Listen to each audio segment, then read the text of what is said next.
Simulasi drive-thru saat hari cerah. 1. Seluruh kendaraan wisudawan yang masuk kampus penumpangnya dicek suhu badan atau termogan. Bila terdapat penumpangnya bersuhu di atas 37,5, kendaraan dan penumpangnya dilarang masuk dan harus memutar arah atau pulang. 2. Kendaraan wisudawan masuk ke kampus melalui jalan lingkar satu arah. Antri pada jalur kiri jalan dan yang terdepan berhenti pada persimpangan titik stop 1 di samping kiri gedung KPA dan diatur oleh petugas pengamanan. 3. 6 kendaraan yang antri di depan gedung KPA diatur oleh petugas keamanan.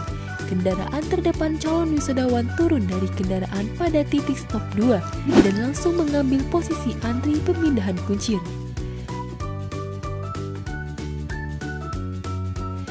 4.